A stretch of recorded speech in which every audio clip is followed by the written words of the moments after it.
क्रिस्तु में प्रिय भाई और बहनों, सबको जय यीशु। आज कैथोलिक कलीसिया के विश्वासीगण प्रभु यीशु के शिष्य संत थॉमस का त्यौहार मना रहे हैं। विशेषकर सिरो मलबार कलीसिया के विश्वासीगण अपने विश्वास के पिता को याद करते हैं। इस पुण्य दिन में सबसे पहले आप सबको इस दिन की प्रार्थना एवं आदर करना चाहूँगा। आजकल दुनिया के लोग एक बड़ी सी मुसीबत से चल रहे हैं। कोरोना बीमारी हमारी ज़िंदगी को उलझ रही है। हमें जो कोई प्रिय लगते थे वे बहुत सारे लोग ईश्वर की ओर चले गए हैं। बहुत सारे लोग अनाथ बन गए। हमारे कामकाज सब कुछ रुक गए हैं।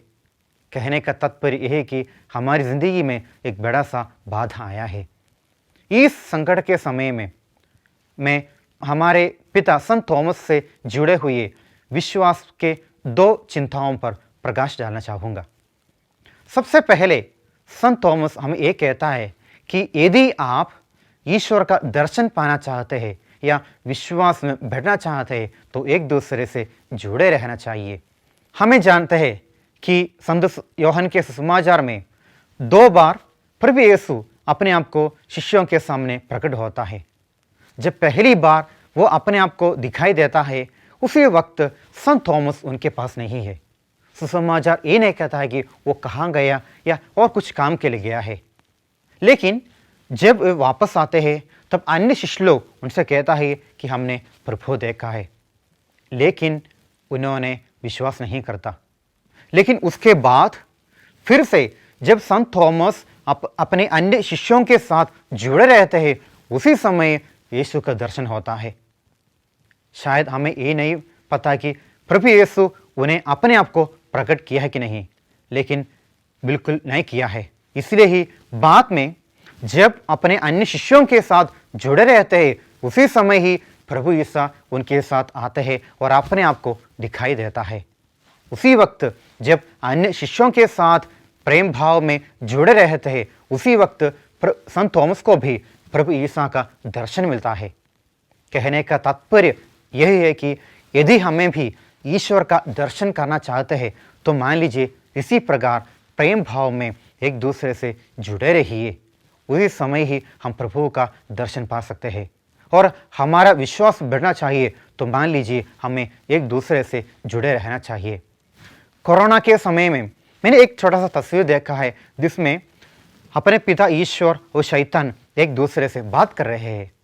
शैतान प्रभु ईश्वर को इस दुनिया के सभी मंदिर और गिरजा दिखाकर कहता है, देखो जिस स्थान पर लोग तुम्हारी आराधना करते आते हैं, तुम्हारी सेवा करने आते थे, उन सभी को मैंने बंद करवाया है ये छोटी सी बीमारी की वजह से। उसी समय पिता ईश्वर उसे कहता है, सही है कि गिरजा और सभी मंदिर बंद हो गया है, लेकिन मैंने प्रत्येक परिवार को एक मंदिर बनाया है। मैंने प्रत्येक घर को एक गिरजा बनाया है जहाँ लोग एक साथ रहते हुए प्रार्थना करते हैं, मेरी आराधना करते हैं, स्तुति करते हैं। प्रिय भाई और बहनों, इसी प्रकार इस मुसीबत के समय में भी हमें एक दूसरे से जुड़े रहना चाहिए। समाज में कहता है एक दूसरे से दूर रहो। शायद शारीरिक रूप से हमें दूर रहना चाहिए, लेकिन अपने हृदय की भाषा से हम एक दूसरे से जुड़े रहे, ताकि जैसे संत थॉमस को ईश्वर का दर्शन मिला उसी प्रकार हमें भी एक दूसरे से जुड़े रहने से प्रभु का दर्शन मिल जाए। संत थॉमस आज हमें दूसरा एक संदेश देता है कि यदि आप जिंदगी में चमत्कार चाहते हैं तो ईमानदारी से जीने की कोशिश करो। जब संत थॉमस वापस आए तब शिष्य लोग कहते हैं कि हमें प्रभु का दर्शन मिला है। वो विश्वास नहीं किया। उन्हें बहुत दुख लगा, बहुत अजीब लगा। अपने मन में जो विचार है उसको आप वैसे ही प्रकट किया। और जब प्रभु यीशु उनकी ईमानदारी को देखकर उन्हें फिर से एक बार अपने आप को प्रकट करता है। और इतना ही नहीं, प्रकट होने के बाद संत थॉमस को अपने पास बुलाता है और उसे छूने का अधिकार भी देता है। हमें पता है कि पुनरुत्थान के तुरंत बाद जब मगदलेना मरियम प्रभु यीशु के पास आती है तब यीशु कहती है, मेरे पास मत आओ, मुझे पिता की ओर जाने का है। उसी यीशु बाद में अपने शिष्य को उसके पास आने का और उसे छूने का अधिकार देता है, छूने का मौका देता है। कहने का तात्पर्य यह है कि उसके लिए एक चमत्कार का अनुभव हुआ जिसे प्रभु ने और किसी को नहीं दिया है।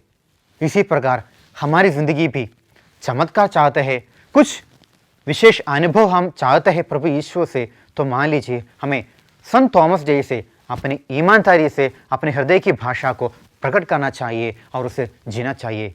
हम ईमानदारी देकर बिल्कुल प्रभु यीशु हमारी ज़िंदगी पर चमत्कार करेगा।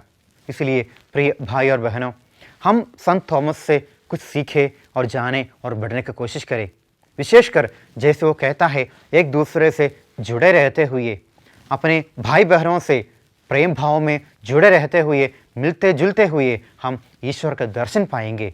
और जैसे संत थॉमस को उसकी ज़िंदगी में एक विशेष अनुभव हुआ, एक चमत्कार हुआ, प्रभु का दर्शन पाते हुए, प्रभु को छूते हुए हम भी चाहते हैं, तो मान लीजिए हम अपनी ज़िंदगी में विशेषकर अपने हृदय को ईमानदारी से जीने की कोशिश करें, ताकि बिल्कुल प्रभु यीशु अपने आप को छूने का अधिकार देंगे। जैसे संत थॉमस को एक विशेष अनुभव दिया है, एक चमत्कार दिया है, उसी प्रकार हमको भी एक विशेष अनुभव देंगे, ताकि हमारी ज़िंदगी भी सार्थक बन जाए।